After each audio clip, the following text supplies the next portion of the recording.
এক ধরনের ফ্যাসিজম ছিল। তো এইটার বিরুদ্ধে যারা লড়াই করেছে তারা কিন্তু সবই একই রকমের চিন্তার মানুষ নন। তাদের এক এক ধরনের রাজনৈতিক উদ্দেশ্য ছিল, এক এক ধরনের আদর্শিক প্রণোদনা ছিল। ফলে নানান ধরনের মানুষের কমন শত্রুতে পরিণত হয়েছিল লীগ সরকার, কারণ তার নিজেরা ছাড়া আর কাউকেই তারা তাদের রাজনৈতিক বুদ্ধিভিত্তিক তৎপরতা অ্যালাউ করতে তারা রাজি ছিল না। ফলে সবাই তার বিরুদ্ধে সংঘবদ্ধ হয়ে এবং সাধারণ মানুষের অতিষ্ঠ হয়ে তার মধ্যে আহ, যোগ দিয়েছিলেন। তারপর মাত্র 3 সপ্তাহে 1500 মানুষের হত্যাকাণ্ড, প্রায় 20,000 মানুষের আপনার নানা ধরনের আহত হওয়া, তার মধ্যে একটা কয়েকশো 600-700-র মতো মানুষের সারা জীবনের জন্য দৃষ্টি শক্তি হারিয়ে ফেলা, মাত্র 3 সপ্তাহ সময়ের মধ্যে যে নিপীড়নমূলক ব্যবস্থা চালু করেছিল। এবং আপনি লক্ষ্য করবেন কখনো কখনো মানুষ ভুলে যায় এই গত আপনার শিক্ষার্থী গণঅভ্যুত্থানের একটা অন্যতম বৈশিষ্ট্য ছিল নারীর অংশগ্রহণ। মানে যেই পরিমাণে নারীরা তার সন্তানদের পাশে এসে দাঁড়িয়েছিল, অতীত নারীরা নানাভাবে সংগ্রামের মধ্যে ছিলেন আমাদের দেশে, কিন্তু এইবার দারুণ ভাবে তারা অংশগ্রহণ করেছিলেন। এখন এইটার মধ্য দিয়ে দু ধরনের আকাঙ্ক্ষা তৈরি হয়েছে। একটা হচ্ছে যার যার পুরনো যারা অঙ্গীকার, যেই যে রাজনীতির প্রতি তাদের অঙ্গীকার আছে, সেগুলোকে সামনে এগিয়ে না নিয়ে যাওয়ার একটা পরিসর, মুক্ত পরিসর তৈরি হয়েছে বলে সবাই মনে করেছে। অন্যদিকে যে সাধারণ মানুষরা একেবারে পার্টিজান রাজনীতির সঙ্গে যারা জড়িত নন, তাদের মধ্যে একটা সাধারণভাবে একটা গণতান্ত্রিক আকাঙ্ক্ষা, সাংস্কৃতিক আকাঙ্ক্ষা তৈরি হয়েছে। তাহলে যেটা প্রয়োজন ছিল, এরকম একটা গণঅভ্যুত্থানের মধ্য দিয়ে একটা সরকারের পলায়নের পর যেই সরকার প্রতিষ্ঠিত হবে, আমরা এখন যে বা তখন থেকে যে একটা নাম দিয়ে চলেছে একটা অন্তর্বর্তীকালীন সরকার, সেই অন্তর্বর্তীকালীন সরকারের ওই রাজনৈতিক প্রজ্ঞা থাকবার কথা ছিল যে গণঅভ্যুত্থানের মধ্য দিয়ে যে আকাঙ্ক্ষাগুলো তৈরি হয়েছে, সেই আকাঙ্ক্ষাগুলো ধীরে ধীরে এগুলোকে বাস্তবায়ন করার প্রক্রিয়ার পাশাপাশি এই যে সংস্কার কর্মসূচি এবং নির্বাচন দিকে যেমন এগোতে হবে, তেমনি এগুলোর যার এই এত বড় অপরাধের জন্য তাদেরকে বিচারও করতে হবে। অর্থাৎ তিনটা, একটা হচ্ছে বিচার, সংস্কার এবং নির্বাচন। এই দেশের মানুষ আপনি লক্ষ্য করুন, কখনই এমন সরকার প্রতিষ্ঠিত করে নাই যার একটা সরকার মানুষ করে নাই, নিজেরা জোর করে থেকেছে এরকম সরকার অতীতে ছিল যে তার টেনিউর কেউ জিজ্ঞাসা করে নাই। পৃথিবীতে কোনোদিনও কোনো সরকারের অনির্দিষ্টকালের টেনিউর থাকতে পারে না। কিন্তু আমরা লক্ষ্য করেছি যে এই সরকার প্রতিষ্ঠিত হবার পর যাদের নিয়ে সরকার প্রতিষ্ঠিত হয়েছে তাদের দেশপ্রেম আমি প্রশ্ন করি না, কিন্তু তাদের রাজনৈতিক প্রজ্ঞা সম্পর্কে আমার সেদিনও প্রশ্ন ছিল, এখনো আছে এবং ভবিষ্যতেও থাকবে। কারণ এই যে আকাঙ্ক্ষাগুলোকে কিভাবে জড়ো করতে হয়, তার আকাঙ্ক্ষাগুলোকে কিভাবে বাস্তবায়নের প্রক্রিয়া নিতে হয়, তার যে রাজনৈতিক অভিজ্ঞতা এটা তাদের ছিল না। এটা অধ্যাপক ইউনূসেরও ছিল না এবং তার সঙ্গে যারা সহকর্মী আছেন তাদেরও ছিল না, অধিকাংশেরই। কারো কারো কাউকে কথা বাদ দিলে ছাত্র রাজনীতিতে যাদের এক ধরনের হাত পাকিয়েছিলেন তারা ছাড়া এই ছোট ছোট ছোট বড় নানান এনজিওর মধ্যে থেকে যারা দেশের সংস্কার সাধনের মধ্য দিয়ে কাজ করতে চেয়েছেন, তারা একটা গোটা রাষ্ট্রযন্ত্রের ব্যবহার রাজনৈতিক ভাবে কিভাবে করতে হয় তার উপলব্ধি আছে বলে আমার মনে হয় না। ফলে আজকে যে সমস্ত ফেইলিউর গুলি দেখছেন, মূলত তাদের যে রাজনৈতিক অভিজ্ঞতাহীনতা, তাদের যে রাজনৈতিক অঙ্গীকার, তার যে রাজনৈতিক দিক দর্শনের প্রয়োজনীয়তা পড়ে।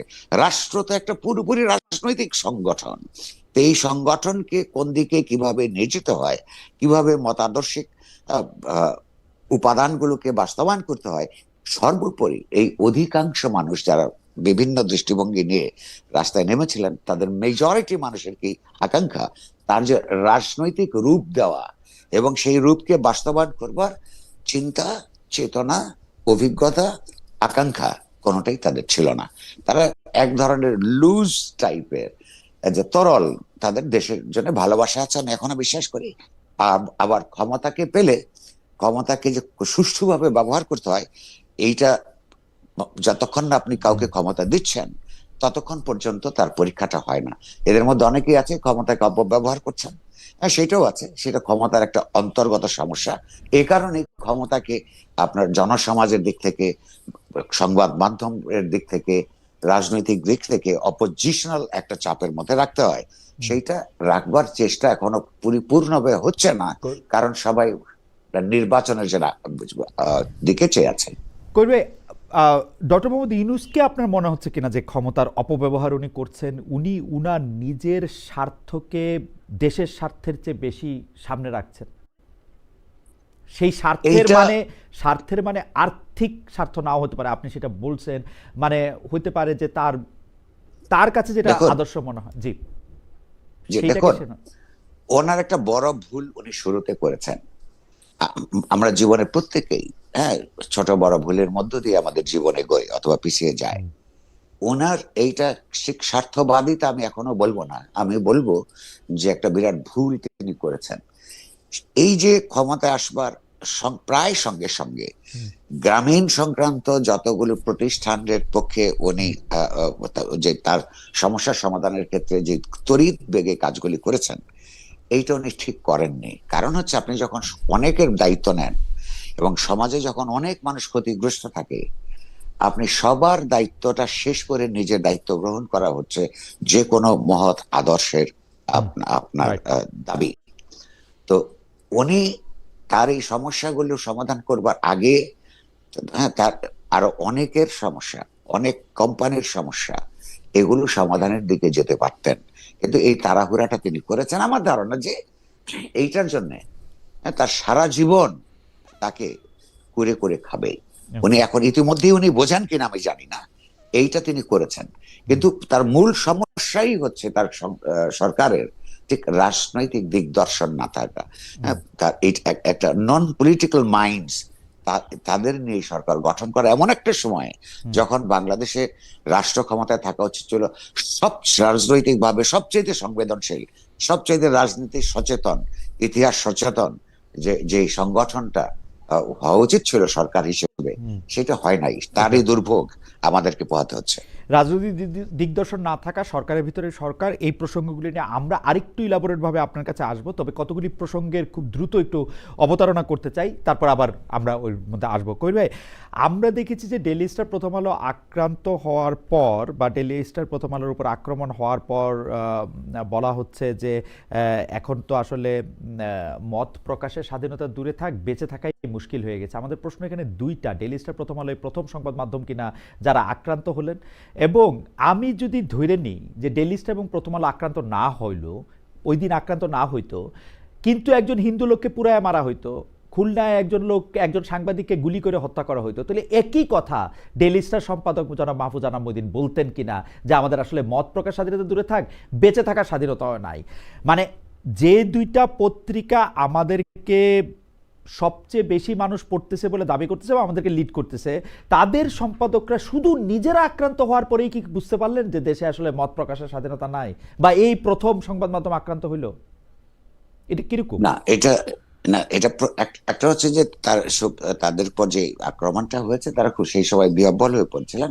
হয়তো আপনার শব্দের প্রয়োগ, বাক্য বিন্যাসের মধ্যে, হ্যাঁ, তার এই যে ত্রুটি বলবো আমি, যেটা আপনি ধরেছেন, হ্যাঁ, এটা তার হয়েছে। কিন্তু ধরুন, মত প্রকাশ কি তিনি বন্ধ রেখেছেন? তারপরের দিনই তো আনবাউড বলে উনি পত্রিকা বের করেছেন। অর্থাৎ ওইটা একটা দুঃখের কথা, সেই, হ্যাঁ, কষ্টের কথা। আর এইটাও তো সত্য নয় যে অন্য সময় অন্য না, এইটাইতে এইখানেই প্রথম আগুন লাগেনি। অন্যান্য পত্র পত্রিকা, মিডিয়া প্রতিষ্ঠান আক্রান্ত হয়েছে, বন্ধ হয়েছে আওয়ামী লীগ আমলে, কিন্তু এটা কিন্তু ভুলে গেলে চলবে না। তখন মতিউর রহমান এবং মাহফুজ আনাম সহ আমরা সকলে কিন্তু সেগুলোর প্রতিবাদ করেছি, বিবৃতি দিয়েছি, এডিটোরিয়াল লিখেছি।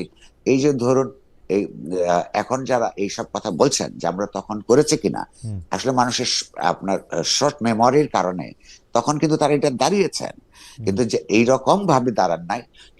কিন্তু আর এইরকম ভাবে এই ঘটনা তো ঘটেও নাই যে একটা বিল্ডিং এর মধ্যে উপরে ভেতরের লোক রেখে চারপাশ দিয়ে আগুন লাগিয়ে দেওয়া। অর্থাৎ একেবারে সেই ইউরোপে মধ্যযুগে যেভাবে ভিন্ন মতাবলম্বীদেরকে আপনার পুড়িয়ে মারা হতো, সেই পুড়িয়ে মারার যে পরিকল্পনা, এইরকম করে আপনি বিশ্বাস করবেন কিনা আমি জানি না, কারণ এরা এখনো এক ধরনের বিহ্বলতার মধ্যে আছেন। সেই দিন যদি আর 20 থেকে 25 মিনিট কিংবা আধ ঘন্টা যদি এই ছেলে মেয়েদেরকে উদ্ধার করা না যেত, তারা কিন্তু সেইখানে সাফোকেশনের কারণে শ্বাসরুদ্ধ হয়ে মৃত্যুবরণ করতো। তো এইটা এডিটর সাহেব যেদিন এটা শোনেন, সেই দিন তার যার সঙ্গে সবচেয়ে ঘনিষ্ঠভাবে কাজ করে তার ব্যাপারে তো সংবেদনশীলতা বাড়ে। হ্যাঁ, সেইটার কারণে হয়তো এটা বলেছেন, কিন্তু এটা মিন করেছেন বলে তো প্রমাণ নাই, কারণ তিনি তারপরও তো শুধু প্রথম আলোর জন্য বা ডেইলি স্টারের জন্য আসেন নাই, তো গোটা সংবাদ মাধ্যম প্রতিষ্ঠানগুলোর স্বাধীনতার জন্য বলেছেন, এবং নিজেরাও মরবার ঝুঁকি থাকলেও মত প্রকাশ বন্ধ করেননি। করবে এইটা নিয়েও আমরা আসলে একটু পরে ইলাবোরেট আলোচনা করতে পারবো যে আমরা জি, সাংবাদিকরা কখন কোনভাবে কোন নৈতিক অবস্থান নেই বা না আমাদের এজেন্ডা কায়েম করি কিনা। কিন্তু আমি আরেকটা প্রসঙ্গে জি, আসতে চাই, কারণ এই প্রসঙ্গগুলি বলে রাখা দরকার।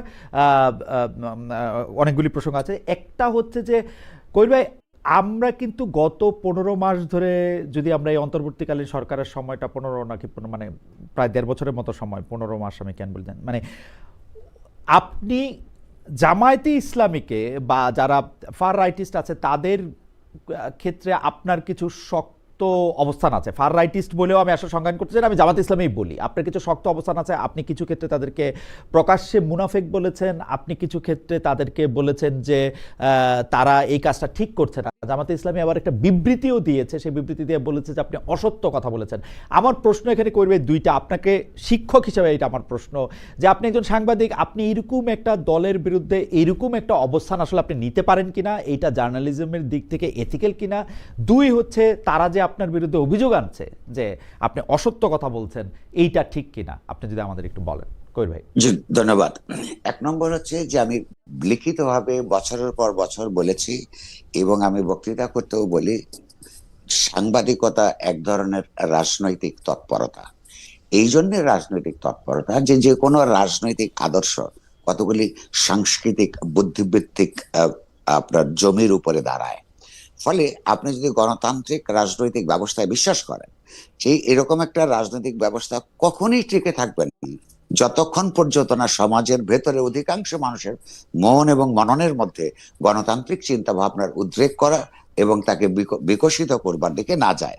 ফলে আমি যেহেতু এই দেশে আহ, প্রতিটা নাগরিকের সৃষ্টিশীল গণতান্ত্রিক উত্থান চাই, কারণ মানুষের অসাধারণ পোটেনশিয়াল আছে দারুণভাবে বিকশিত হবার, সেইটা নিশ্চিত করবার জন্য রাষ্ট্র ব্যবস্থা যেহেতু জগতে আছে, গণতান্ত্রিক রাষ্ট্র কাঠামো প্রয়োজন পড়ে। সেইটা গণতান্ত্রিক রাষ্ট্র কাঠামোর দায় যখন হয় অধিকাংশ মানুষের সমস্যার সমাধান প্রথমেই করা, আস্তে আস্তে গোটা সমাজের গণতান্ত্রিক রূপান্তর নিশ্চিত করা, সমাজে ন্যায় বিচার প্রতিষ্ঠা করা, সমাজের বৈষম্য দূর করা, এই রাজনৈতিক, এগুলি সবই রাজনৈতিক ব্যাপার। এই রাজনৈতিক মতগুলিকে সমাজে প্রতিষ্ঠা করতে না পারলে আপনার রাজনৈতিকভাবে গণতান্ত্রিক রাষ্ট্র প্রতিষ্ঠিত হয় না। ফলে এই ধরনের চিন্তার বিরুদ্ধে যারা আছে তাদের যে রাজনীতি, সেটাকে সমালোচনা করা ছাড়া আপনি একটা বুদ্ধিবৃত্তিক তৎপরতা পরিচালনা করা যায় না। এই কারণেই রাজনৈতিক সাংবাদিকতা মানে আসলে প্রত্যেকটা সংবাদপত্রে তাকে একটা করে এডিটোরিয়াল পলিসি আছে। প্রায় সবাই যে সেই পলিসিগুলি তো আসলে রাজনৈতিক, বুদ্ধিবৃত্তিক তো একটা তৎপরতা, একটা রাজনৈতিক তৎপরতা। সাংবাদিকতা একটা বুদ্ধিবৃত্তিক তৎপরতা, বা সেটা দুই ভাবে দেখা। একটা হচ্ছে যে মানুষকে আপনি তথ্য দিবেন, আপনি যখন তথ্য দিবেন তখন কোন অবস্থাতেই আপনি অসত্য কথা বলতে পারবেন না, এটাই সাংবাদিকতার নিয়ম থাকা উচিত। আর সেই তথ্যটা যখন আপনি বিশ্লেষণ করবেন, সেইটার প্রত্যেকেই আসলে আপন আপন রাজনৈতিক দর্শনের দিক থেকেই বিশ্লেষণ করে, আমিও তাই করি। জামায়াতের ব্যাপারে আপনি বলছেন না, যেমন আমি একটা লক্ষ্য করুন, পরিষ্কারভাবে আমার উপর সেই দিন যারা আক্রমণ করেছে সেখানে শিবিরের লোকেরা ছিল। আমাকে কিন্তু রাষ্ট্রের দিক থেকে প্রশ্ন করেছে, অনুরোধ করেছে একটা মামলা করবার। আমি কিন্তু মামলাটা করি নাই, কারণ হচ্ছে এটা আমি ব্যক্তিগতভাবে নেই না, এটা আবার পার্সোনাল ইস্যু না। আপনি লক্ষ্য করুন, আমি একটা সংগঠিত শক্তির ও গণতান্ত্রিক তৎপরতার বিরুদ্ধে কথা বলবো, আমি তো অথচ লিখবো, অথচ আমি তো আশা করতে পারি না যে তারা ওইখানে গেলে আমাকে ফুলের মালা নিয়ে দাঁড়িয়ে থাকবে। আমার অসংখ্য বন্ধু শুভানুধ্যায়ী প্রশ্ন করেছে, আপনি একা ওখানে গেলেন কি করে? আচ্ছা, বা গেলেন কেন? আরো তো ঘটনা ঘটতে পারতো, আমি এটা জেনেই গেছি। আমার মনে হয়েছে ওইখানে আমার যাওয়া কর্তব্য। এই কর্তব্য বোধের মধ্যে যদি ভুল থাকে, আপনি যদি সেইটাকে বলেন যে এটা ভুল ছিল, সেটা একটা আলাদা বিতর্ক, আমি তো আপনার সঙ্গে তর্ক করতে রাজি আছি। হুম, কিন্তু ওইখানে আমার আমার উপর যে তারা আক্রমণ করেছে, হুম, তো সেইটা তো অত্যন্ত স্বাভাবিক। তবে এর মধ্যে দুঃখজনক যেটা হইলো, হুম, এই যে এখানে আরেকটা এই যে জামায়াতের মুনাফিকের কথা বলছেন, হুম, তারা, আমি ওইখানে গেছি, তাদের রাজনৈতিক ভাবে তাদেরকে বিরোধিতা করি, ব্যক্তিগতভাবে তাদের সঙ্গে আমার কোনো বিরোধ নাই। তারা সেই কথা বলে আমাকে আক্রমণ করবার সৎসাহস দেখাতে পারে নাই। তারা আমাকে আওয়ামী লীগ বলে হুম, আখ্যায়িত করে হুম, তারপরে আক্রমণ করেছে। এই যে আরেকটা মুনাফিকি, হুম, তারা কিন্তু আমাকে আক্রমণ করছে কারণ আমার হচ্ছে এখানে একটা সেকুলার ডেমোক্রেটিক রাজনৈতিক ব্যবস্থা আমরা চাই। হুম, আর এর চাইতে যারা বড় কুতুব, সেকুলারিজমের কি কি সমস্যা আছে হুম, সেগুলি নিয়ে আলাপ করে, সেই আলোচনায় আমরা বিতর্কে হুম, অংশগ্রহণ করতে রাজি আছি। সেটা হচ্ছে একটা একাডেমিক বিতর্ক। হুম, ধরুন যে ফরাসি সমাজে যখন 1789 সালের বিপ্লবের সময় সেকুলারিজমের কথা বলা হয়েছিল, তার একটা রাজনৈতিক প্রেক্ষাপট আছে। আজকে আপনি বলতে পারেন সেটা তো আপনার বাস্তবায়িত হয় নাই, তাহলে সেকুলারিজমের পুরো জিনিসটাই তো অবাস্তবায়নযোগ্য করে তুলেছে। হুম, একটা কথা হচ্ছে, মানুষ কিন্তু সংগ্রাম করে, লড়াই করে, আপাতত যেটা অবাস্তবায়নযোগ্য মনে হয়, হুম, কাজটা যদি ভালো হয়, কথাটা যদি ভালো হয়, হুম, আদর্শটা যদি ভালো হয়, সেটা কোথায় কোথায় ফেল করেছে সেইটা, সে কারণে আমি ওইটার প্রপাগেট করতে পারবো, এটা হতে পারে না। হুম, যদি যেই ব্যবস্থা বলে যে একটা সমাজের মধ্যে মুসলমান, হিন্দু, বৌদ্ধ, খ্রিস্টান, নারী, পুরুষ সবাই থাকবে, সবার সমান অধিকার থাকবে, হুম, প্রত্যেকের ধর্মীয় কর্মকাণ্ড করবার অধিকার থাকবে, এবং রাষ্ট্র সে ব্যাপার কোন একটা বিশেষ ধর্মকে, সেটা বাংলাদেশের ক্ষেত্রে হতে পারে ইসলাম, আর ভারতের ক্ষেত্রে হতে পারে হিন্দু, অর্থাৎ হুম, সংখ্যাগরিষ্ঠ যারা, তাদের পক্ষে রাষ্ট্রপাটকে সাজিয়ে আপনার ধর্মীয় ভাবে যারা সংখ্যালঘু, তাদের উপর আপনি নিপীড়ন করবেন অথবা তার চিন্তা চেতনাকে বিকশিত হতে দিবেন না, এটা তো খারাপ কাজ। তো সেকুলারিজম ইউরোপে ব্যর্থ হয়েছে বলে এটার নাম আপনি আরেকটা অন্য কিছু দিতে পারেন, হুম, সেইটার জন্য আমি লড়াই করব, এটাই স্বাভাবিক। হুম, অসম্ভবের জন্য মানুষ লড়াই করে, হুম, আমাদেরও তাই কাজ। আর এখানে দ্বিতীয় পার্টের উত্তর হচ্ছে যে, তারা আমাকে বলেছেন যে আমি তিনটা অভিযোগ এনেছি তাদের হুম, ব্যাপারে। এক এক হচ্ছে তারা ঐতিহাসিক ভাবে হুম, তারা মুনাফিকি করে, হুম, কারণ মুখে বলে একটা, হুম, কাজ করে আরেকটা। আরেকটা বলেছি, তারা ধর্মকে দারুণ ভাবে ব্যবহার করছে। হ্যাঁ, যেটা ইসলামকে ইসলামের যে অন্তর্গত শক্তি, হুম, ইসলামের মধ্যে যে গণতন্ত্র পরায়ণতার যেটুকু অংশই থাকুক, হুম, সবচেয়ে বড় কথা, ইসলাম ধর্মের বিকশিত হয়েছে জনস্বার্থের প্রতি আর বিশ্বস্ত থেকে। অধিকাংশ নিপীড়িত মানুষের কথাই আছে যে জুলুমের বিরুদ্ধে, জালেমের বিরুদ্ধে মজলুমের পক্ষে লড়াই করে ইসলাম বিকশিত হয়েছে। তো এখন জামাত ইসলাম আর ইসলাম এক কিনা, আমি বরাবর ব্যাখ্যা করি এটা এক নয়। এটা আমি আমার ব্যাখ্যা দিবার আগেই বলে রাখি, এই দেশের অসংখ্য আলেম আছেন জি। যারা জামাত ইসলামকে হাত থেকে ইসলামকে রক্ষা করবার কথা বলে। তো আমার মতন কবির একটা কবির একটা ছোট্ট যে না, একটা ছোট্ট প্রশ্ন যদি করে রাখি, যে বাংলাদেশের রাজনীতিতে ধর্মের ব্যবহার তো মোটামুটি ভাবে সবাই করে, রাইট, মোটামুটি না মানে, মানে না না, অ্যাবসলিউটলি ধর্মরে ব্যবহার করেই বাংলাদেশের রাজনীতিটা চলে। একদম। আমি এবং যারাই করে সেটার বিরুদ্ধে আমরা, কারণ আর কিন্তু জামাত ইসলামী নামটা কি করেছে, ইসলামকে কিভাবে ব্যবহার করে, হ্যাঁ, এই তিনটা। আর আরেকটা হ্যাঁ, তিন নাম্বার অভিযোগ জি, আমি জি, করেছি। 3 নম্বরটা হচ্ছে যে তারা নির্বাচনটাকে পিছিয়ে দিবার পিছিয়ে চেষ্টা নিবে, করছে। Right, right. আচ্ছা, এখন আমি আপনাকে একটা একটা করে উত্তর দিচ্ছি। হুম, হ্যাঁ, এবং আমাকে বলেছে আমি মিথ্যাচার করেছি। হুম, এই যে তার মিথ্যাচার করেছি, তার প্রমাণ কি কি হিসাবে তারা বলেছে? তারা বলেছে যে তারা ধর্মকে নির্বাচনের ক্ষেত্রে ব্যবহার করছে না। হুম, হুম, অথচ আপনি যদি সোশ্যাল মিডিয়া দেখেন, আমাদের মানে যে রিপোর্টস আছে, হ্যাঁ, সেগুলিতে বিভিন্ন জায়গায় তারা বলে বেড়াচ্ছে যে বেহেশত দোজখের সঙ্গে জামায়াতকে ভোট দেওয়ার সম্পর্ক আছে। এটা জামায়াতের যে কবির ভাই, ভদ্রলোক, এইখানে এই, মজাটা হচ্ছে যে এই ক্ষেত্রে তারা আবার বলতেছে ওইটা তার নিজস্ব মত। আচ্ছা, এটা বলছি, এটা আমি আসছি সেই জায়গায়, জি, জি। এটা আরেকটা মুনাফিকি। হ্যাঁ, আচ্ছা, ওরা বলতেছে এটা তার নিজস্ব। আচ্ছা, এই জামাতের প্রার্থীর পক্ষে যারা কাজ করছে, তাদের অনেকের বক্তব্য আপনি এখন সার্চ দিলে পাবেন। এআই দিয়ে কিছু কিছু হয়েছে, হ্যাঁ, সে কথা সত্য, অনেকে বাড়িয়ে বলেছে, কিন্তু সত্য যেগুলো আছে পরীক্ষায় পাবেন, তার মধ্যে প্রতিদিন আপনি দেখতে পাবেন যে তারা তার এই ভোটটাকে বেশ ইসলামের সঙ্গে লাগিয়ে ফেলেছে। আপনি লক্ষ্য করুন, ঠিক এই কাজটাই পাকিস্তান আমলে মুসলিম লীগ এবং সামরিক শাসকরা বাংলাদেশের মানুষের যখন স্বায়ত্তশাসন আন্দোলন করত, তার অধিকারের জন্য আন্দোলন করত, সেইটাকেই তারা ইসলাম বিরোধী আন্দোলন হিসেবে, পাকিস্তান বিরোধী আন্দোলন মানে হচ্ছে ইসলাম বিরোধী আন্দোলন হিসেবে আমাদের এইখানকার আন্দোলন সংগ্রামকে দমন করবার চেষ্টা করেছে।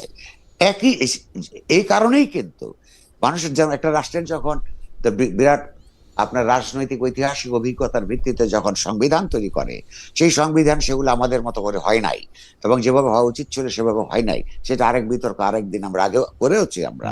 কিন্তু এই পার্টিকুলার পার্টটা দেখুন, 23 বছর ধরে যখন একটা রাজনৈতিক গোষ্ঠী, একটা জনগোষ্ঠী দেখেছে যে ধর্মের নামে আমাদের গণতান্ত্রিক অধিকারকে তারা পাকিস্তানি শাসক শ্রেণী আপনার নষ্ট করতে চেয়েছে, সেই কারণেই সেকুলার রাজনীতির কথা বলা হচ্ছিল, যাতে আর কেউ ধর্মের নামে আপনার এই রাজনীতিটা করতে না পারে। তো এখন আপনি কথা ঠিক বলেছেন, প্রত্যেকেই, এই আওয়ামী লীগ বলুন, বিএনপি বলুন, হ্যাঁ, তো তারা প্রত্যেকেই ধর্মকে রাজনীতিতে ব্যবহার করেছে, কিন্তু সেইটা দিয়ে ধর্মের ক্ষতি হওয়া ছাড়া, হ্যাঁ, আপনার গণতান্ত্রিক রাজনীতির বিকাশের অন্তরায় হওয়া ছাড়া আর কোনো কাজ হয় নাই। দ্বিতীয়ত, আর জামাত যেটা করেছে, জামাতে ইসলাম এবং ইসলামকে তারা একাকার করে উপস্থাপন করছে, এইটা বাংলাদেশের গণতন্ত্রের বিকাশের জন্য এবং ইসলামের জন্য। ইসলাম তো আমি বলছি যে জালেমের বিরুদ্ধে, জুলুমের বিরুদ্ধে মজলুমের লড়াই হওয়ার কথা। আপনি বলুন, 1971 সালে এই দেশে যখন বাংলাদেশের স্বাধীনতা যুদ্ধ চলছে, এই এই জালেম কারা ছিল? পাকিস্তানিরা ছিল। সেই পাকিস্তানি শাসক সেনাবাহিনী ছিল।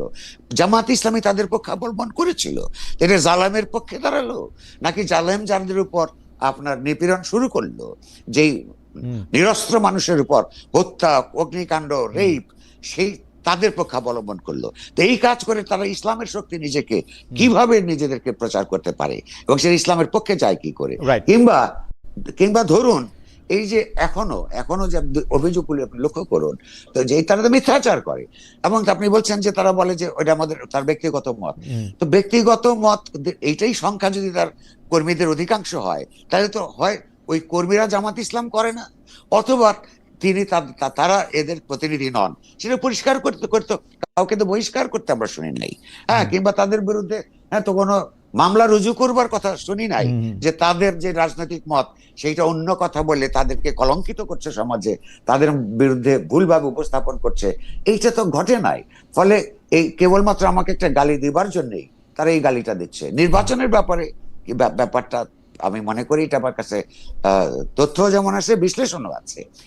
তারা একটা হাইপ তুলবার চেষ্টা করেছিল, যা জানোবা যে এখনো করছে, যে আওয়ামী লীগকে আপনারা দেখেছেন, বিএনপি কে আমরা দেখেছেন। আসলেই তো আওয়ামী লীগ এবং বিএনপি তো বাংলাদেশের মানুষের সঙ্গে অনেক ব্যাপারেই বিশ্বাসঘাতকতা করেছে। তারা নানান ভাবে এক ধরনের কথা দিয়েছে, নির্বাচনের ম্যানিফেস্টোতে গিয়ে কাজ করেছে অন্যরকম। এই অভিযোগ তো আমাদের প্রত্যেকেরই আছে। যে কোনো আপনার ইনফর্মড, চিন্তাশীল, ইতিহাসবোধ সম্পন্ন মানুষ এইটা বলবে। তো আমরা এটার বিকল্প চাই। এই বিকল্প তো আমরা তাদের চাইতে পশ্চাৎপদ কোন শক্তির উত্থানকে চাই না। তারা বলছে তাদেরকে পরীক্ষা করতে হবে, তো তাদেরকে পরীক্ষা তো করা হয়েছে। তারা 1971 সালে সবচেয়ে ইতিহাসে বড় পরীক্ষা দিয়েছে। এই দেশের মানুষ যখন সবচেয়ে বিপদের মধ্যে ছিল, সেই বিপদের মধ্যে তারা বিপদাপন্ন মানুষের বিরুদ্ধে ছিল। সেই 71 সালে আবার আপনার এই মালেক মন্ত্রিসভায় তাদের মন্ত্রীও ছিল এই তৎকালীন পাকিস্তান। আমার একটা ছোট্ট প্রশ্ন আছে, তার আগে আমি একজন দর্শকের মতামত আপনাকে একটু পড়ে শোনাই, তাহলে আপনি বুঝতে পারবেন যে আমাদের দর্শকরা কি ধরনের মতামত করতেছেন। উনার নাম আমি পড়তে পারতেছি না, মানে মুশারিয়াহ 188, উনি বলতেছেন যে খালিদ ভাই, অনেস্টির সাথে বলেন তো, আপনি কখনো আমার দেশ সংগ্রাম, ওয়ান, ইসলামী টিভি ইত্যাদি বন্ধ হওয়ার পর আপনি কোনো স্পেশাল টক শোর আয়োজন করেছিলেন কিনা, সেই সময়ের মন্ত্রীকে প্রশ্ন করেছিলেন কিনা, আপনি কি দ্বিচারী নন? ভাই, আপনার জানার জন্য আমি বলতেছি যে আমি করছিলাম অসংখ্য টক শোতে, এগুলি নিয়ে আমি প্রশ্ন করছি। সেই সময় এটা 5টা করে টক শো করতাম দিনে,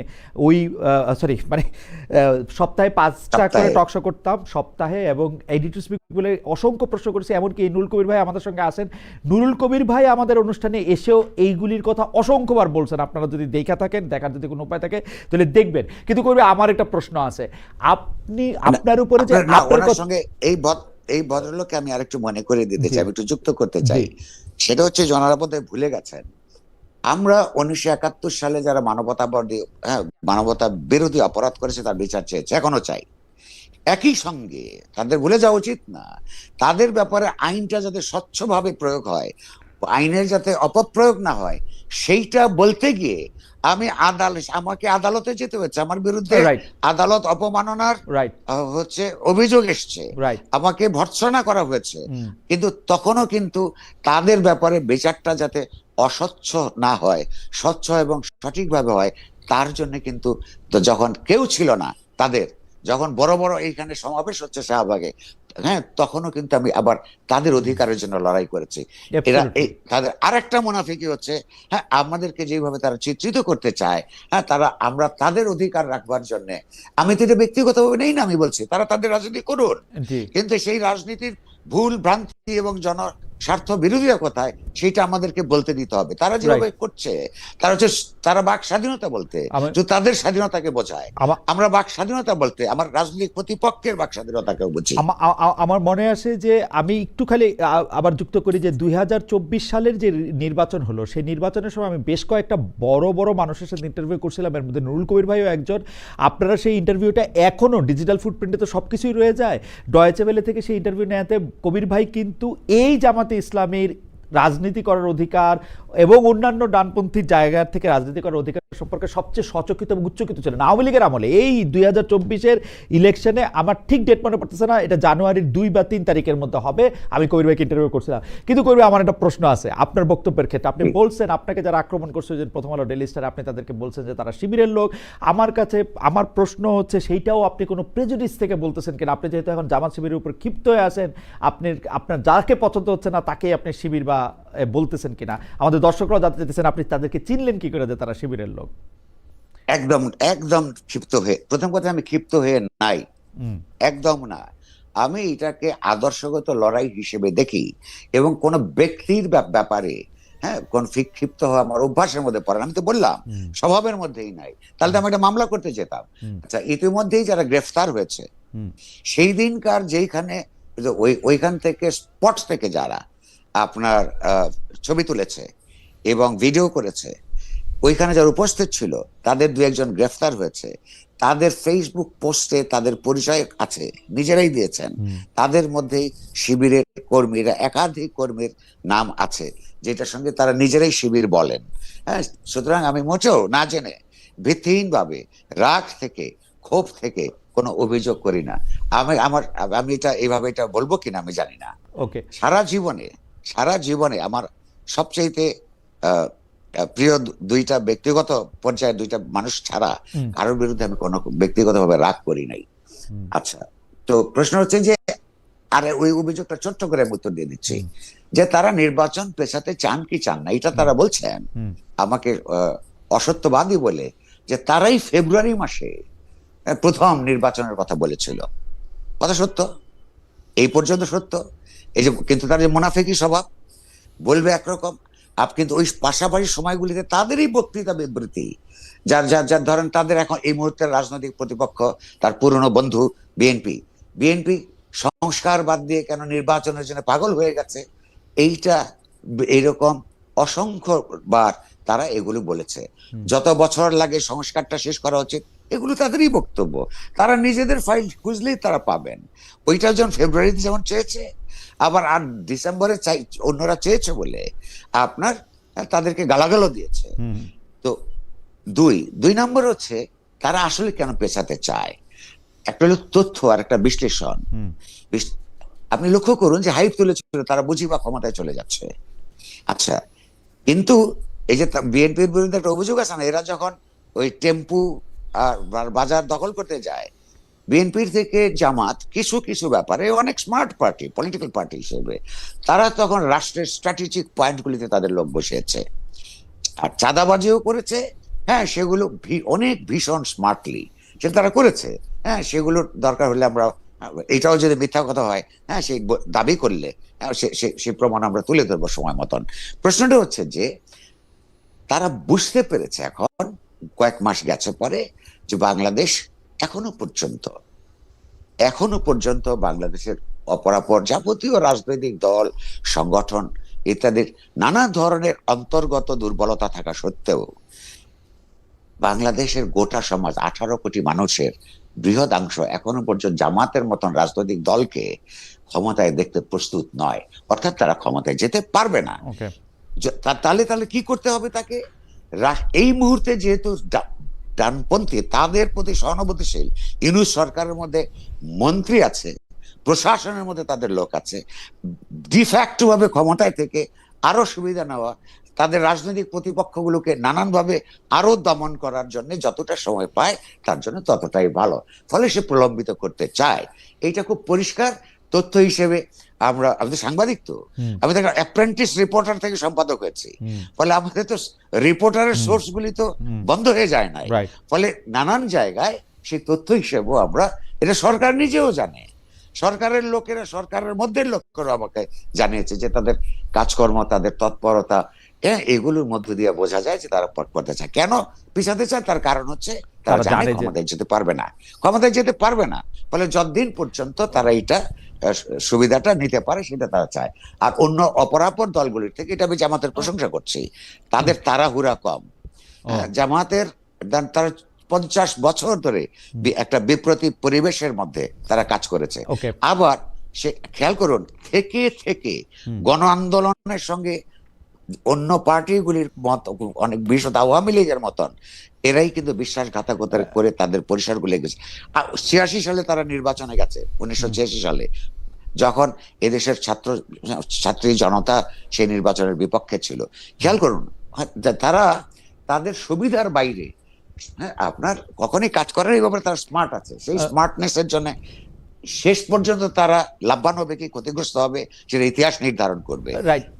সুতরাং আমাকে যে বললো তারা আমি মিথ্যাচার করলাম, এসব করি তো সত্যি। আপনার কথা সত্যি ধরে নিয়ে করবে। আমি আপনাকে একদম মানে এই প্রশ্নটা করতে চাই যে ধরেন জামাত ক্ষমতায় যেতে পারবে না, এটা আপনি যেমন জানেন, ধরা যাক এটা যদি সত্য হয়, জামাতও জানে, এবং জামাত যে বারবার ক্ষমতা পিছাতে চাইতেছে, নির্বাচন পিছাতে চাইতেছে, সেটাও একটা কারণ। আপনি তো যুক্তি বুদ্ধি দিয়েই আপনি এটা বিবেচনা করলেন। তাইলে এটা জামাতের জন্য সবচেয়ে ভালো হইতো না বিএনপির সাথে তার পুরনো বন্ধুত্বটাকে একটু জাগিয়ে তুলে আবারও, এবং আপনি তার প্রশ্ন করলেন যে তার তাড়াহুড়া নাই, বিএনপির সাথে পুরনো বন্ধুত্বটাকে জাগিয়ে তুলে বিএনপির সহযোগী শক্তি হিসেবে থেকে থেকে আরও শক্তি সঞ্চয় করা এবং ক্ষমতার কাঠামোতে অংশ নিয়ে আর নিজেদেরকে আরো শক্তিশালী করা, যেমনটা তারা 2001 সালে করছিল, এটা তাদের জন্য ঠিক কাজ হইতো না? আমার এই প্রশ্নটা আমি এই কারণে করতেছি, কারণ আমি দেখতে পাইতেছি যে প্রথম আলো ডেলিশনের কথা আবার আসি, আমি জীবনে এরকম দেখি নাই যে বিএনপির আয়োজিত সভায় বা কোনো দলের আয়োজিত সভায়, মানে বিএনপির একজন ভারপ্রাপ্ত চেয়ারম্যান তিনি দেশে ফিরবেন, সেই সভার মধ্যে অংশগ্রহণ করে সম্পাদকরা কেন তারেক রহমানের আরো আগে আসা উচিত ছিল, তারেক রহমান আসলে দেশের কি হয়ে যাবে, এগুলি বলতে শুরু করছে। কারণ তারা দেখতে পাচ্ছে যে বিএনপি ক্ষমতায় আসতেছে। তো জামাতও তো এটা দেখা, জামাতেরও তো একই কাজ করা উচিত ছিল, তাই না? আচ্ছা দেখুন, এটা 2-3 ধরনের উত্তর আছে। তবে একটা কথা বলে রাখি, আপনি কিন্তু ঘরে বলেছেন সম্পাদক ওখানে গেছে, আমি কিন্তু ওখানে যাই না। আমার সেটা প্রশ্ন আছে, লেজ আছে যে আপনি জান নাই কেন, আপনাকে কি দাওয়াত দেয় নাই, নিমন্ত্রণ দেওয়া হয় নাই? না, আপনি ভদ্রতার সঙ্গে দাওয়াত দিয়েছে। সেটা আপনাকে আমি বলছি। আচ্ছা, জামাতের কি করা উচিত ছিল আপনি প্রশ্ন করেছেন, এটা আসলে জামাতেই ভালো বুঝবে। না, জামাতের যে দলের শেডো, মানে বিএনপির পিছনে পিছনে থাইকে জাতীয় পার্টি যেমন নিজেদের আখের গুছায় নিছিল, জামাতের মতো করে এটা করতে পারতো কিনা, যেহেতু যারা জানে যে তারা নির্বাচনে জিতবে না? আচ্ছা, জামাতের কিন্তু তার জন্মের পর থেকে এখন এই পর্যন্ত ইতিহাসের বড় বড় বাকগলিতে বড় বড় ভুল করবার রেকর্ড আছে। ওকে, আপনি লক্ষ্য করুন, বাংলাদেশের এই এলাকার মানুষ, বিশেষত পূর্ব বাংলার কৃষকরা যখন পাকিস্তানের জন্য আন্দোলন করে, পাকিস্তানের দাবি যখন সবচেয়ে জনগণের দাবি, পপুলার দাবি, জনপ্রিয় দাবি, জামাত ইসলামী তখন পাকিস্তানের বিরুদ্ধে ছিল। হ্যাঁ, পাকিস্তান সৃষ্টি হওয়াটাকে জামায়াতের নেতা, তৎকালীন নেতা আপনার মৌলানা মওদুদি, এইটা পাকিস্তান একটা বাজে বস্তু হিসেবে আপনার তৈরি হচ্ছে, এবং জিন্নাহকে গালাগাল দিতেন। দেখুন, অথচ জনগণ ছিল পাকিস্তানের পক্ষে। আবার সেই পাকিস্তান যখন এই দেশের এই অঞ্চলের মানুষই সেখান থেকে মুক্তির জন্য নিজেদের রাষ্ট্র তৈরি করবার জন্য স্বাধীনতার যুদ্ধ করে 71 সালে, আবারও সে একটা আপনার জনস্বার্থ বিরোধী, জনগণের বিরুদ্ধে সে অবস্থান গ্রহণ করে। এই যে আপনার 1986 সালের নির্বাচন, তারপর স্বাধীন বাংলাদেশে 86 যখন আওয়ামী লীগের নেতারা এখনো বোঝে কিনা যে 90 সালে তারা যে নির্বাচনে জিতে নাই, তার একটা প্রধান কারণ রাস্তায় এক সন্ধ্যার সময় বলেছে আগামীকাল যারা জাতীয় বিমান, এই কথা বলে পরের দিনে নির্বাচনে চলে গেছে। ওই কথাগুলো 90 সালের ইলেকশন পর্যন্ত এই দেশের মানুষ মনে রেখেছিল। তারা অপরাপর অন্যান্য কথা বাদ দিল। জামাত ইসলামও সেই রাস্তার জনগণের লড়াই বাদ দিয়ে ওখানে গেছে।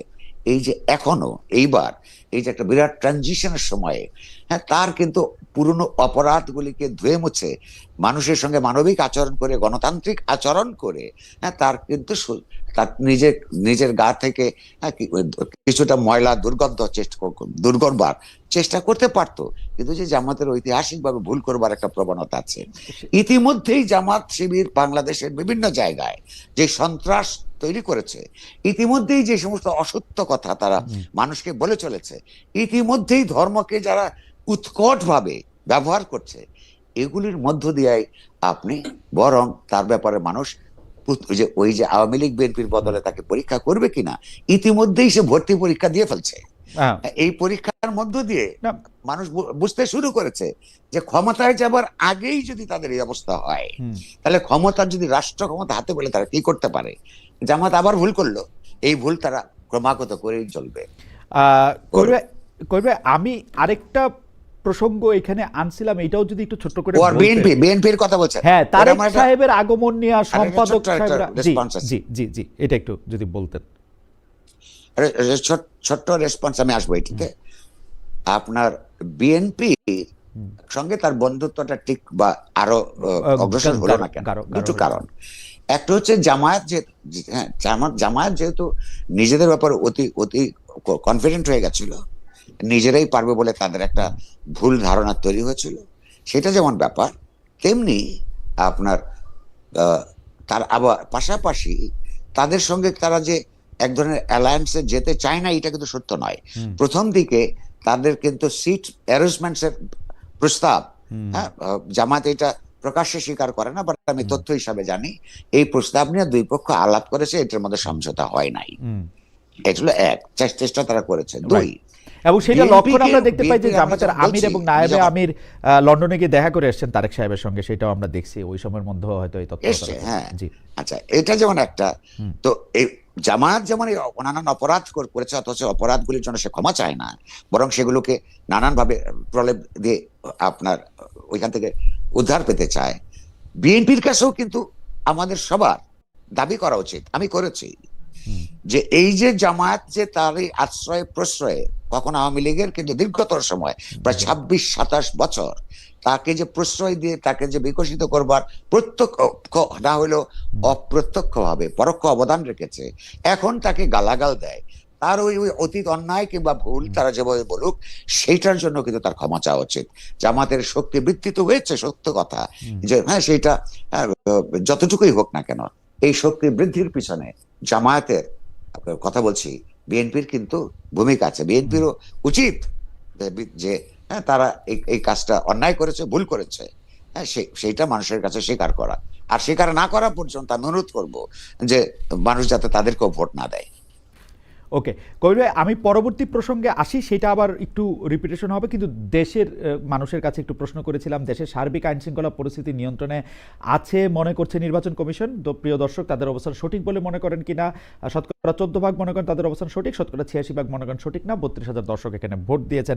কবির ভাই, আমি একটু সরকারের ভেতরে সরকারের প্রসঙ্গে আসি। আমরা দেখেছি যে মাহফুজ আলম সাহেব যখন বিদেশে আক্রান্ত হয়েছিলেন সরকারের উপদেষ্টা থাকাকালীন সময়, সেই সময় এনসিপির যে নেতা আছেন সে নাহিদ ইসলাম বলেছিলেন যে সরকারের ভিতরের সরকারের উপদেষ্টারাই কেউ কেউ তাকে হত্যাযোগ্য বা আক্রমণযোগ্য করে তুলেছে। পরেও সরকারের ভিতরে সরকারের কথা অনেকবার তারা বলেছে। আপনিও আপনার কথা আমি শুনছিলাম আপনার সাক্ষাৎকার, সম্ভবত মানজুর মতিনকে দেওয়া সাক্ষাৎকারে চ্যানেল 24-এ আপনি এরকম বলতেছিলেন যে সরকারের ভেতরের কিছু অংশ যে ওই সময় আসতে দেরি করেছে সেটা নিয়ে আপনার আর কোনো সন্দেহ নাই এবং সরকারের ভিতরে এটা আছে। এই সরকারের ভিতরে সরকারটা আসলে কে, মানে কারা তারা, মানে সব জনাব নাহিদ ইসলাম, জনাব মাহফুজ আলম, এরা তো খোদ সরকারের মধ্যেই ছিলেন।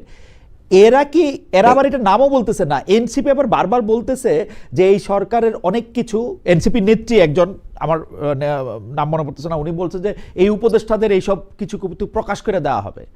এরা এই সরকারের ভিতরে সরকারটা আসলে কে, মানে কারা তারা?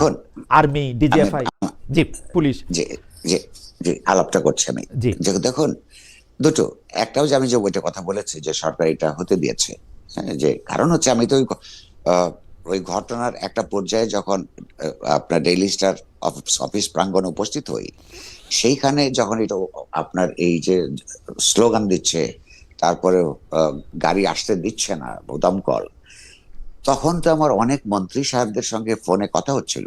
তারা অনেকে যে চেষ্টা করেছে তা নয়, কিন্তু দুটো ব্যাখ্যা আছে। একটা হচ্ছে যে তার আপনার কোনো নিয়ন্ত্রণ এই সরকারের কার্যকর নিয়ন্ত্রণ এই প্রশাসনের উপর নাই, কারণ হচ্ছে যে ওই যে নন পলিটিক্যাল লোক হলে যা দাঁড়ায়।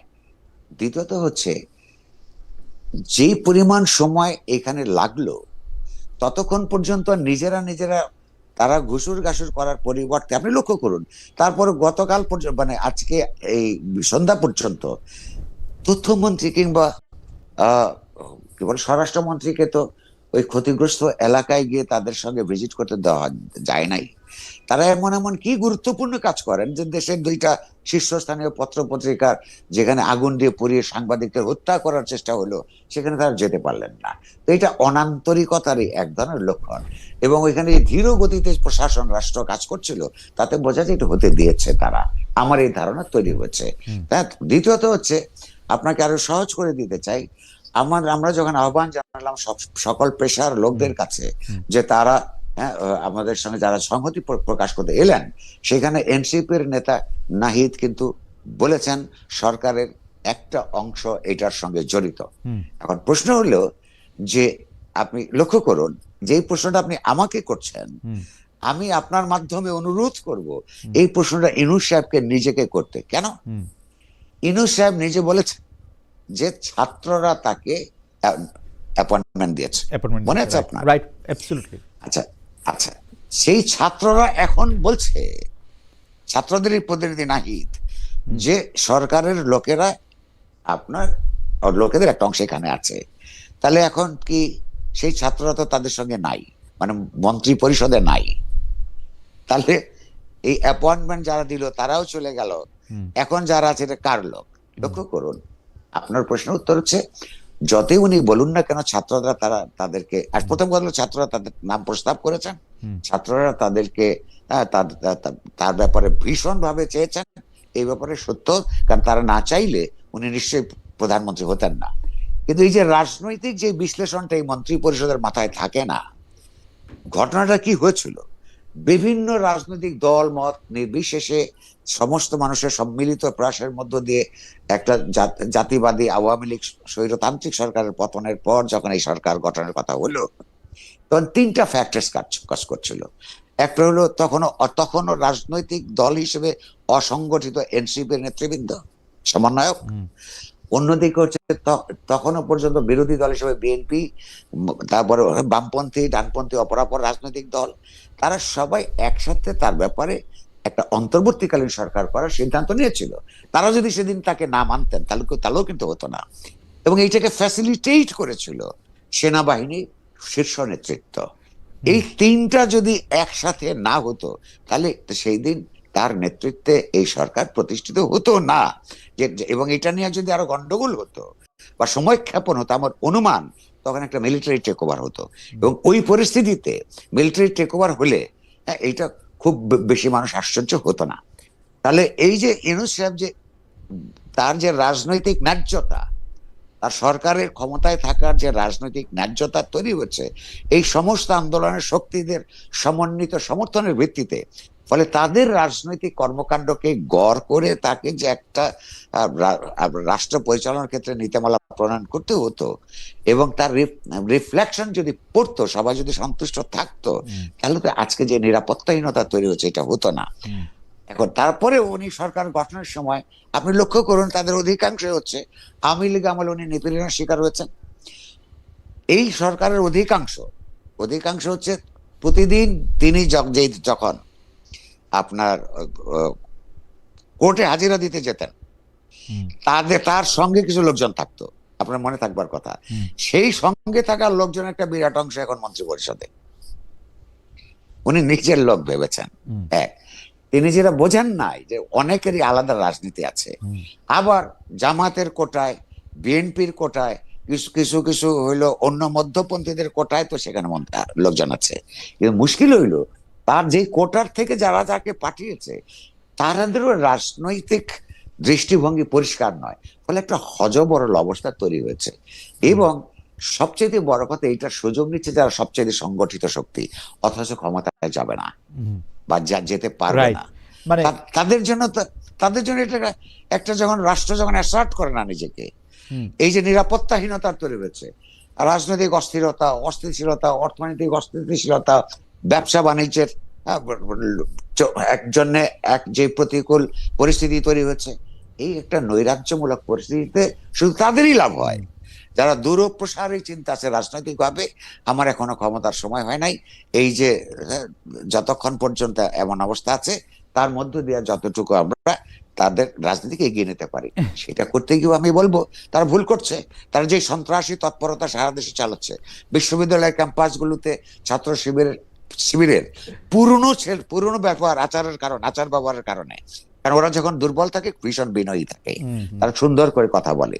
তো ওই পুরনো আচার ব্যবহার দেখে এই সাধারণ ছাত্রছাত্রীরা, তারা ছাত্রলীগের চাইতে কিংবা ছাত্র দলের চাইতে কিংবা অপরাপর সংগঠনগুলির চাইতে তাদেরকে ভালো মনে করেছে, ভোট দিয়েছে।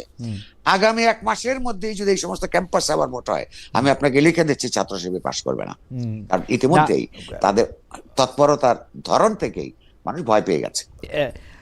মানুষের ভয় প্রসঙ্গে একটু বলি, আমাদের একজন, ওনার নাম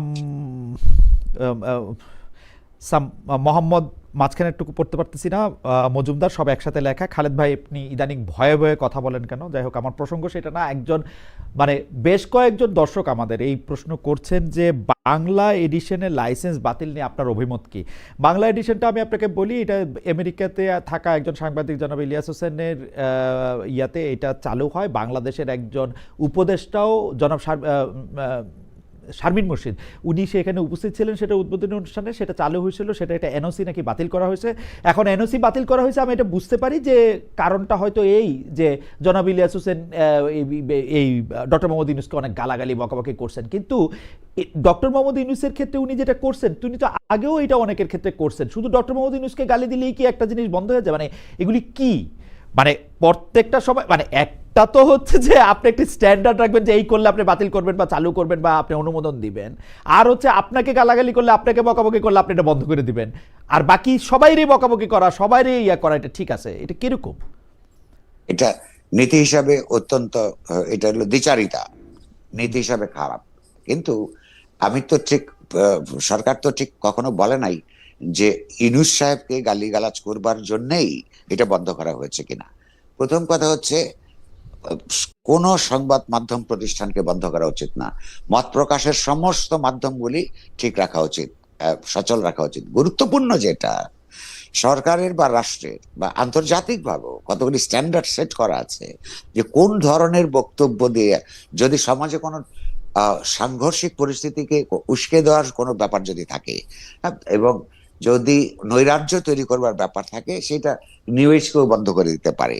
কথার কথা, মানে অর্থাৎ সরকার কি কারণে এইটা বন্ধ করেছে এটা পরিষ্কারভাবে বলা উচিত ছিল, কারণ সরকারেরই মন্ত্রী সেটা উদ্বোধন করেছে।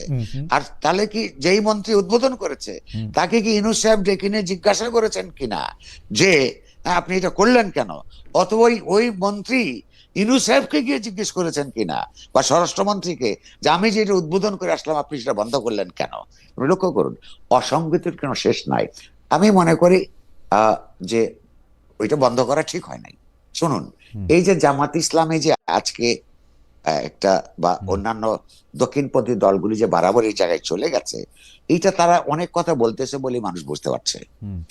মানুষের বিবেক বিবেচনা এবং সিদ্ধান্ত নেবার ক্ষমতা সম্পর্কে কারোর ভুল করা উচিত না। কেমন কারণ হচ্ছে যে মানুষ ঠিক বুঝতে পারে যে কেউ যদি গালাগাল দিচ্ছে দিক না, হ্যাঁ খুব গায়ে লাগে আর এটা সত্য, হ্যাঁ কিন্তু সেটা ধৈর্য থাকতে হবে আপনার। আপনাকে যিনি গালাগাল দিচ্ছে তার বক্তব্য আপনাকে ভদ্রভাবে যদি আপনি আপনার রিফিউট করতে পারেন, হ্যাঁ তর্ক করে শেষ পর্যন্ত আপনি আপনার কি বলে যে আপনি জিতবেন, অন্যরা হেরে যাবেন। আর আরেকটা কথা হচ্ছে গালাগাল তো দিবে, আপনি যে প্রশ্ন করছিলেন একটা, হ্যাঁ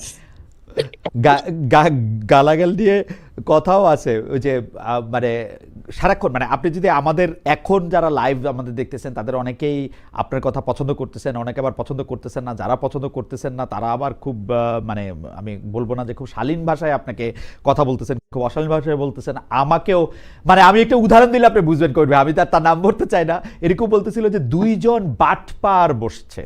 এখন আমি পর্যন্ত ঠিক আছে, কিন্তু আপনাকে বলা এটা আমারও এই যে গায়ে লাগে আর কি, যেটাকে আপনি গায়ে লাগা বলতেছেন। তার আগে যে আমি কমেন্টটা পড়লাম, আপনি ইদানিং ভয়ে ভয়ে কথা বলেন, দেখেন কমেন্ট আসে এরকম, ওনার নাম হাসনাত কিরণ 3719, তিনি বলছেন খালেদ এখন যে কমেন্ট পড়লেন সেটা যে আপনারই বট বাহিনীর করা কমেন্ট সেটা সহজেই বোঝা গেল। আপনি বলতেছিলেন যে মানুষ নাকি বোঝে, মানুষ তো সহজে নানা রকম কিছু বোঝে দেখি, মানে আমার বট বাহিনী দিয়ে আমার বিরুদ্ধে আমি কমেন্ট করতেছি বা পক্ষে কমেন্ট না, প্রতিটা কিছু কিছু সময় লাগে। ধরুন আমার তো সন্তান সন্ততি আছে, মা বাবা ছিলেন, আমি খালি আমার মা মারা গেছেন এটার জন্য এখন আমি কৃতজ্ঞ। মানুষের মা মারা গেলে কেউ কৃতজ্ঞ হতে পারে? মানে আচ্ছা, কেন আমার এই বৃদ্ধা মাকে জামাতের এই বটবাহিনী যে অশ্লীল ভাষায় এই বৃদ্ধা মাকে কত মানুষ কতবার যে বিছানায় নিয়েছে, আমি সৌভাগ্য আমার মার চোখে এটা দেখতে হয় নাই। তার সব কয়টা সন্তান ওই আমার কোনো মানুষের বিরুদ্ধে কোনো কিছু করে না, মানুষের কল্যাণের জন্য চেষ্টা করে, তিনি নিজে এটা করেছেন। আর তাকে আজকে আমার রাজনৈতিক দার্শনিক সাংস্কৃতিক অবস্থানের কারণে যেই গালিগালাজ তারা দিচ্ছে এটা আপনার শুদ্ধ হচ্ছে। এখন মা আমাকে জিজ্ঞেস করলে আমি বলতাম, উনি এটা জিজ্ঞেস করেন নাই, কারণ তিনি জানেন ছেলেটা একটু লড়াকু টাইপ ছোটবেলা থেকে। তিনি আপনি আমার উত্তরটা খুব সোজা, বন্ধু বান্ধব জিজ্ঞেস করে এই যে মানুষ তো তোমার একটা বিরাট অংশ মানুষ ঘৃণা করে, আমি জিজ্ঞেস করি বেশি সংখ্যক না কম সংখ্যক, ভালোবাসে কত সংখ্যক না বলছে সেটা অনেক সংখ্যক। আপনি একটা সমাজের মধ্যে ভেস্টেড ইন্টারেস্টের বিরুদ্ধে কথা বলবেন, এক সংগঠিত নৃশংস শক্তির বিরুদ্ধে কথা বলবেন, একটা বৈষম্য যুক্ত একটা সমাজের মধ্যে বৈষম্যের প্রতিষ্ঠাহীনতা জন্য সাম্যের জন্য লড়াই করবেন, তাহলে আপনার শত্রু তৈরি হবে না। পাওয়ারফুল মহলে আপনি বুদ্ধিবৃত্তিক রাজনৈতিক তৎপরতায় থাকবেন, অথচ আপনি কিছু শত্রু সৃষ্টি করতে যদি আপনি না পারেন, অর্থাৎ আপনার কথা লেখা এগুলিতে কোনো রকমের সমাজে প্রতিক্রিয়া হয় না, তা সেই জীবন তো আপনার তাৎপর্যহীন।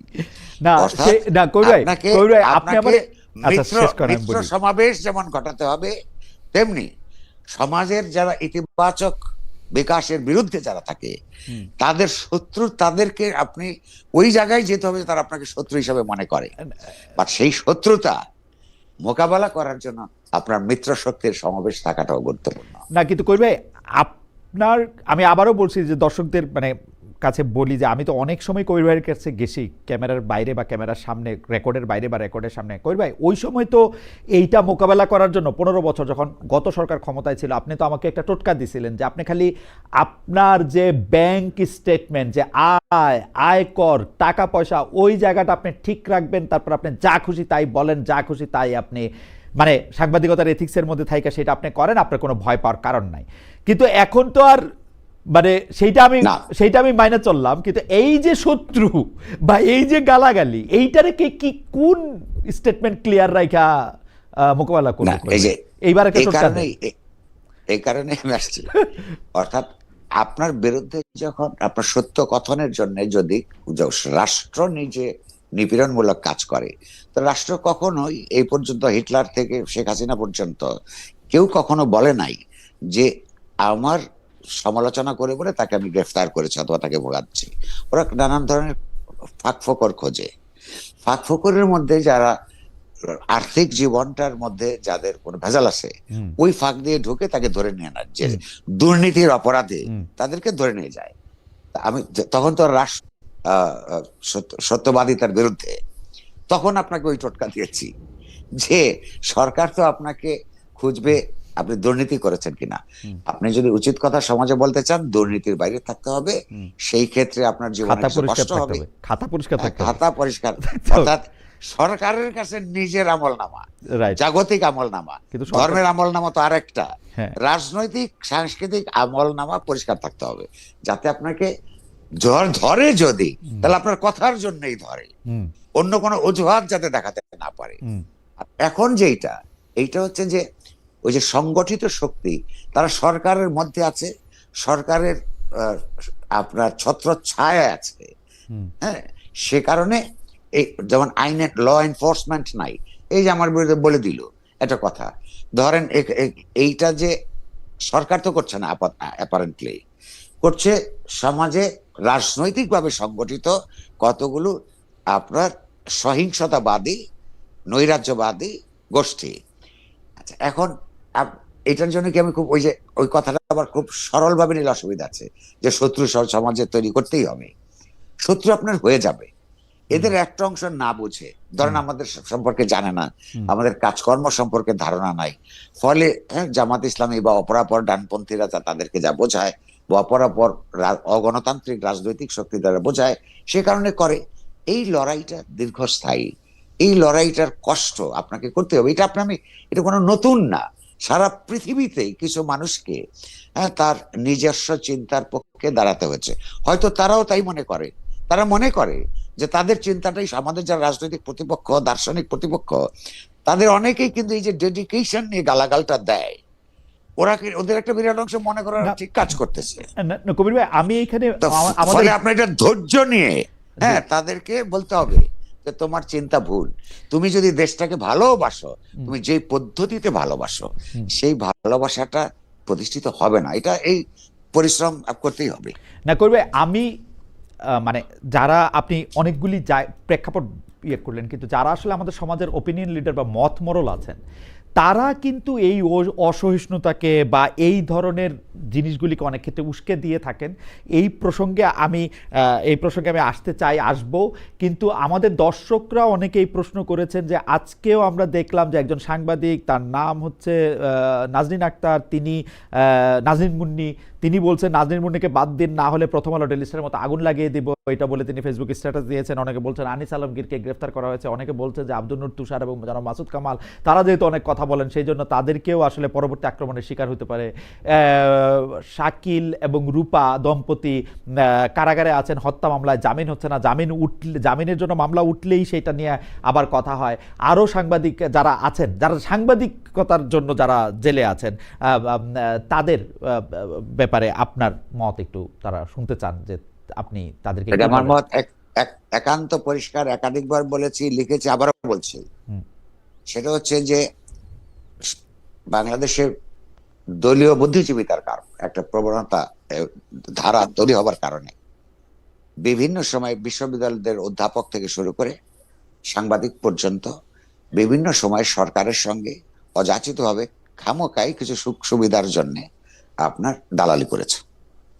কিন্তু আমি মনে করি রাজনৈতিকভাবে দালালি করা একজনের অধিকার, যতক্ষণ না আপনি হইলো খুন খারাপি করছেন।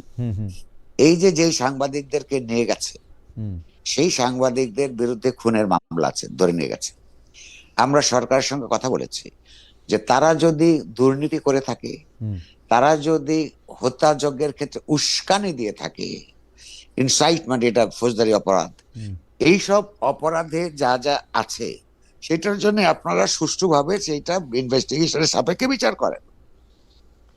কিন্তু তার খুন করেছে সরকারের লোকেরাও জানে যে এই মিথ্যা মামলা, এই মিথ্যা মামলাগুলি তাদেরকে প্রত্যাহার করার জন্য আমরা বহুবার অভিযোগ জানিয়েছি, ব্যক্তিগতভাবে অর্থাৎ নিউজ পত্রিকার সম্পাদক হিসেবে বলেছি, পত্রিকার সম্পাদক পরিষদের তরফ থেকে বলেছি, সরকার আপনার আমাদেরকে কথা দিয়েছে করবে, কিন্তু সরকার সর্বশেষ বলেছে আমরা প্রকাশ্যে সেই বিষয়ে এই সরকার কোনো ন্যূনতম পদক্ষেপ গ্রহণ করে নাই।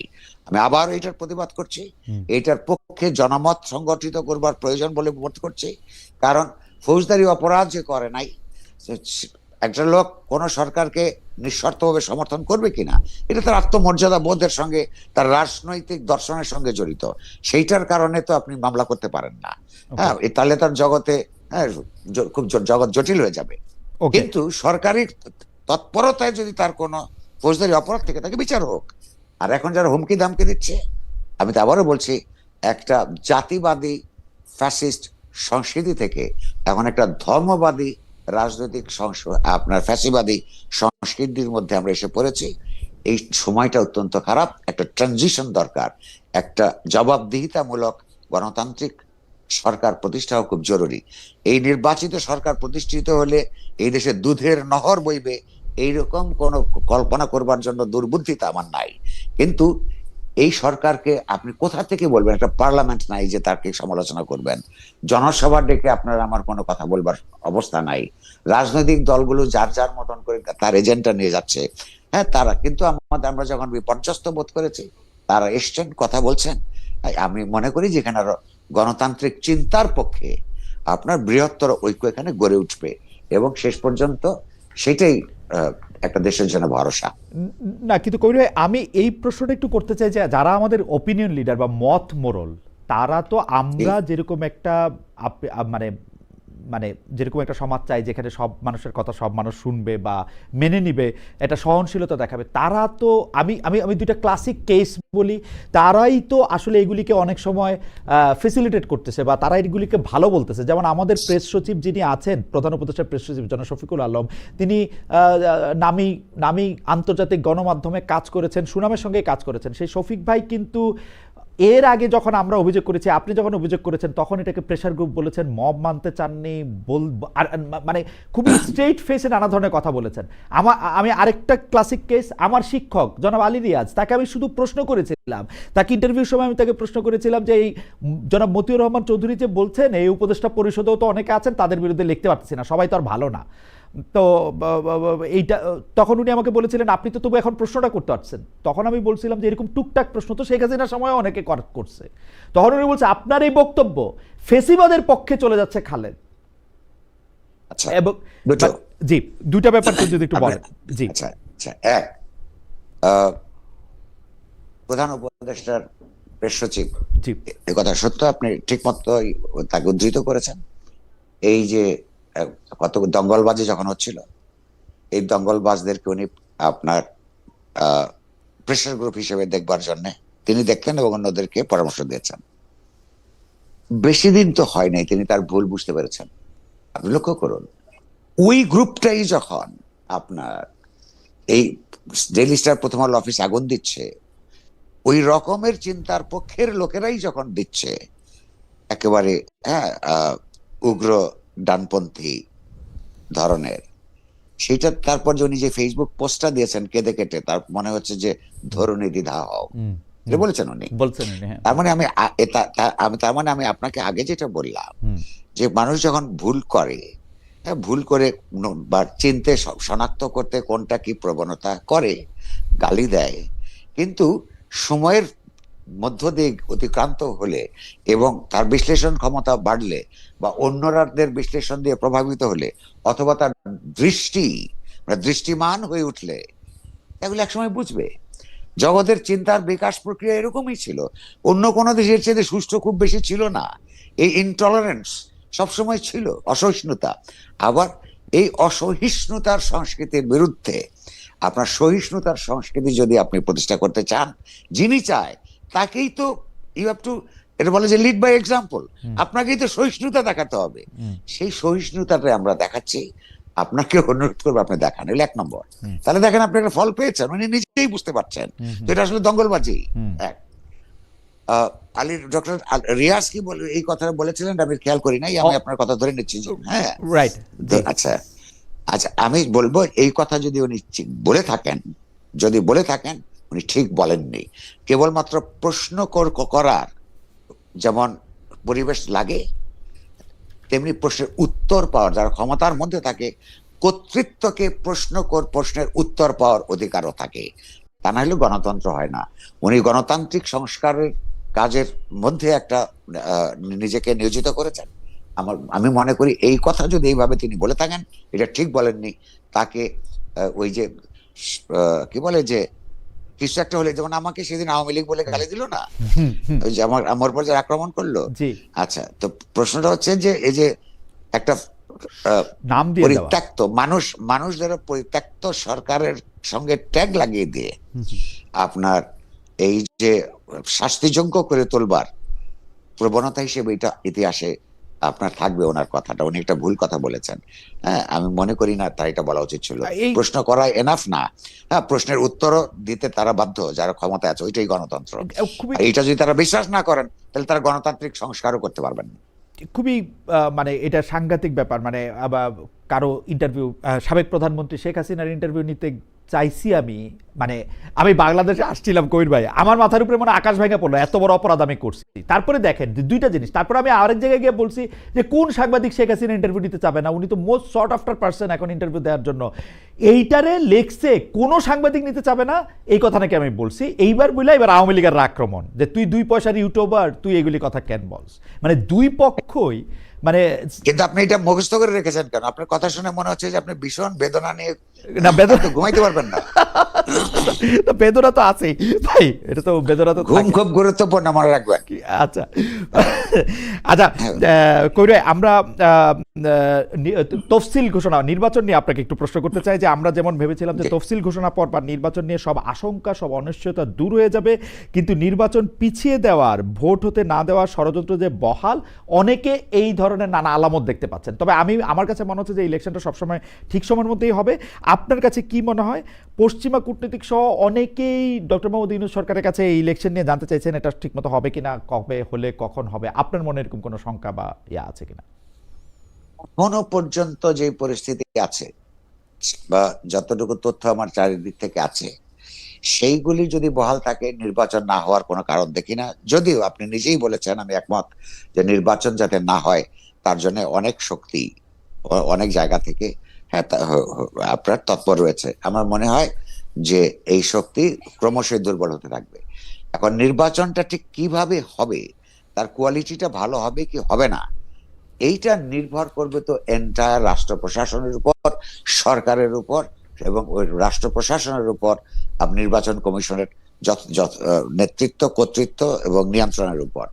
সেইটা আরো কয়েকদিন পরে বোঝা যাবে। তারা তো বক্তৃতা দিচ্ছেন, তাদেরকে ডেকে তুলছেন, হ্যাঁ, সক্রিয় হতে বলছেন, এবং রাজনৈতিক দলগুলোকে কতটুকু সহযোগিতা করে তার উপর। কিন্তু ঝুঁকি আছে, অর্থাৎ নির্বাচনটা যাতে সুন্দর না হয় তার জন্য অনেক মহল আপনার চেষ্টা করবে। তো এইটা বাংলাদেশের জন্য এখন সবচেয়ে বড় চ্যালেঞ্জ। এই জায়গাটা সবাইকে আপনার সম্মিলিতভাবে যদি মোকাবেলা করতে পারে, তাহলে আরেকটা জিনিস হবে। তবে এর আগে আপনি একটা প্রশ্ন করেছিলেন যে তারেক রহমান ফিরে আসার মধ্য দিয়ে কি হবে কি হবে না। এইটা তারেক রহমান ফিরে আসার মধ্য দিয়ে আমি মনে করি তার নিজস্ব রাজনৈতিক দলের কিছু উপকার হবে। আর এই যে ব্যক্তিতন্ত্র, মানে তিনি ফিরে আসছেন, এইটার কারণেই কেবলমাত্র বাংলাদেশের সব সমস্যার সমাধান হয়ে যাবে, এইটা আমি বিশ্বাস করি না। নির্ভর করবে তিনি কতটা গণতান্ত্রিকভাবে তার রাজনৈতিক দল চালান, তিনি যদি নির্বাচিত হয়ে আসেন কতটা গণতান্ত্রিক মানস নিয়ে তিনি আইন প্রণয়ন করেন, এবং যদি তিনি সরকার গঠন করবার জায়গায় পৌঁছান কতটুকু গণতান্ত্রিকতা তিনি চর্চা করেন তার উপর। এই যে ইতিহাসের কাল্ট নির্মাণ করার যে একটা প্রচেষ্টা হচ্ছে, সেখানে আমি ইন্ধন দিতে রাজি নই বা ওইটার অংশ হতে রাজি নই। কাল্ট দিয়ে কিছু হয় না। আমার কিন্তু এই বিষয়টা নিয়ে আরেকটা প্রশ্ন ছিল কবির ভাই। নানা রকম বিশ্লেষণে এই সরকারকে মানে দুর্বল সরকার মনে হচ্ছে, দুর্বল থেকে ওই সরকার আরো দুর্বল হচ্ছে, মানে তার যে গ্রিপ, সেই গ্রিপ আরো আলগা, মুঠি আরো আলগা হচ্ছে। তারেক রহমান সাহেব দেশে ফিরলে এই মুঠি কি আরো আলগা হবে? মানে এই 2 মাস কি এই সরকারের পক্ষে, একটা সরকার চালাইতে গেলে যেরকম নিয়ন্ত্রণ বা ইয়া থাকা দরকার, সক্ষমতা থাকা দরকার, সেটা কি আরো কমবে? আপনার কি মনে হয়? ওই যে আমি আগে বলছিলাম যে এখনো পর্যন্ত উপাদানগুলি মনে আছে, এই উপাদানটা একটু ব্যাখ্যা করি তাহলেই হবে হুম, ছোট করে। জি। তিনটা শক্তির প্রতীক হিসেবে এখানে উপস্থিত আছেন সরকারের বা সরকারের দিক থেকে প্রফেসর ইউনূস, প্রধান উপদেষ্টা। রাজনৈতিক দলগুলোর তরফ থেকে প্রধানত বিএনপির তারেক রহমান, এবং সশস্ত্র বাহিনীর পক্ষ থেকে সেনা প্রধান। এই তিনটা শক্তি এই মুহূর্তে সবচেয়ে গুরুত্বপূর্ণ। এটা তারা কেন গুরুত্বপূর্ণ হওয়া উচিত কিনা সেটার আরেকটা তর্ক। হ্যাঁ, আমি তো এই যে রাষ্ট্র ব্যবস্থাকে অগণতান্ত্রিক মনে করি। হ্যাঁ, এই রাষ্ট্র পার্টি আমি চাই না, নতুন গণতান্ত্রিক রাষ্ট্র চাই, সেটা একটা আরেক আলাপ। প্রশ্নটা হচ্ছে যে নির্বাচনের জন্য এই তিনটা ফ্যাক্টর যদি এক থাকে তাহলে নির্বাচনটা হবে। ফলে আমি মনে করি অধ্যাপক ইউনূস, তারেক রহমান এবং জেনারেল ওয়াকার, এই তিনজনের মধ্যে সব যদি একটা ভালো সমঝোতা থাকে, এই সমঝোতারা যখন সমাজ টের পাবে, অপরাপর শক্তিগুলি যখন টের পাবে, তখনই নির্বাচন বিরোধী তৎপরতা দুর্বল হয়ে আসবে। আবার সেইখানেই আবার নির্বাচন কমিশনও ওই প্রশাসনের উপর তার কর্তৃত্ব চর্চার জন্য আপনার শক্তিমান হবে। ফলে এই কারণেই বলছি যে এদের মধ্যে যাতে ভাঙন ধরে সেটাও চেষ্টা করার লোকজন আছে। এটা আমরা মাঝে মধ্যে নানান লক্ষণ দেখি। ইউনূস সাহেব যদি নির্বাচনটা সত্যিকার অর্থে করতে চান, অর্থাৎ তার যে সমস্ত লোকেরা নির্বাচনটাকে প্রলম্বিত করে আরো কিছুদিন ক্ষমতায় থাকতে চান, অথবা ক্ষমতার বাইরের যারা এই ক্ষমতাকে ব্যবহার করে নিজেদের রাজনীতিকে এগিয়ে নিতে চান, তাদেরকে যদি নিয়ন্ত্রণে আনতে পারেন এবং অন্য দুইটা ফ্যাক্টরের সঙ্গে একটা সমঝোতার মধ্য দিয়ে ইলেকশনটা করার উদ্যোগ নেন, তাহলে সফল হবে। তা নাহলে বাংলাদেশের কপালে আরো অনেক দুর্ভোগ থাকবে। আমার মনে হয় না যে তারা এই তিন পক্ষে এটা বুঝতে পারবেন এবং বাংলাদেশের মানুষকে এই দুর্ভোগের মধ্যে ফেলবেন না। আমার সর্বশেষ প্রশ্ন, অনেকেই বলতেছেন যে এই দেশের সরকারে যে ইন্টারিম গভর্নমেন্টটা ছিলেন তাদের মধ্যে কেউ কেউ আসলে বিদেশে আশ্রয় নিতে হবে, কেউকে পালিয়ে যেতে হবে। এটা অনেকে মানে কি মানে এনসিপির পক্ষ থেকে বলা হয়েছে, বিদেশি ইনফ্লুয়েন্সারের পক্ষ থেকে বলা হয়েছে, নানা লোকদের পক্ষ থেকে বলা হয়েছে। আপনার কি এরকম কোনো কিছু মনে হয়? আমার প্রশ্ন, ডক্টর মোহাম্মদ ইউনূস ক্ষমতা হস্তান্তরের পরে কি তার যে স্বাভাবিক কার্যকর্মগুলি সেগুলি করতে পারবেন, তার উপদেষ্টারা করতে পারবেন?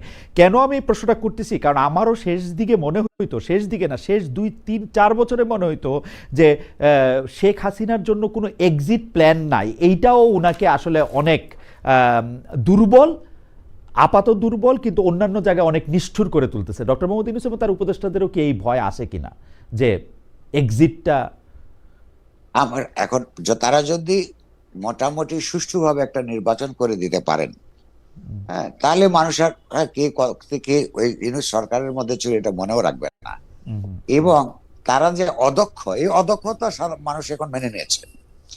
কেবলমাত্র অদক্ষতার কারণে তাদেরকে কেউ হুমকির মধ্যে ফেলবে আমার মনে হয় না। কিন্তু এদের মধ্যে যদি কারোর কোনো দুর্নীতিগ্রস্ততার প্রমাণ যদি বেরিয়ে যায়, হ্যাঁ, তাহলে মানুষ তাদেরকে শান্তিতে থাকতে দিবে না, এটুকু আমি বলতে পারি। কারণ কি, সবার কাছ থেকে মানুষ একই জিনিস আশা করে না। হ্যাঁ, তার অন্তত ধরে নিয়েছে যে এটা ব্যক্তিগতভাবে তার সৎ লোক। অদক্ষতা থাকতে পারে, অপরিণামদর্শিতা থাকতে পারে। ফলে তাদের অদক্ষতার জন্য মানুষ রেগে তাদেরকে আক্রমণ করবে, এইটা আমি মনে করি না। হ্যাঁ, কিন্তু দুর্নীতিগ্রস্ততার প্রমাণ পেলে মানুষ কিন্তু তাদের ছেড়ে দিবে না। কবির ভাই, একটা বোনাস প্রশ্ন প্লিজ, আপনি খালি আমাকে এই বোনাস প্রশ্নটার জবাব দেন। আপনি তো অনেকভাবে কানেক্টেড, আমি জানি না আপনি এটা উত্তর দিবেন কিনা। আমরা জানি যে একজন স্বরাষ্ট্র উপদেষ্টা আছেন, আবার স্বরাষ্ট্র মন্ত্রণালয় বিষয়ক একজন বিশেষ সহকারী আছেন, উনার পদমর্যাদাও নাকি মন্ত্রীর সমান। এই ক্ষেত্রে উনাদের দায়িত্ব কি বন্টন করা আছে? মানে উনারা কে কোন কাজটা করবেন, বা মানে মানে এইটা কি আপনার জানা আছে? মানে কে কার বস, বা কে কার কি কোন কাজ, মানে কে উপরে কে? এটা পরিষ্কারভাবে বন্টন করা নাই। এবং ওনারা দুইজনই একজন আরেকজনের কাছে রিপোর্ট করেন না, দুইজনই রিপোর্ট করেন প্রধান উপদেষ্টার কাছে। এই দুইজন কে নেওয়ার অর্থ হইল যে প্রথম জনের উপরে প্রধানমন্ত্রী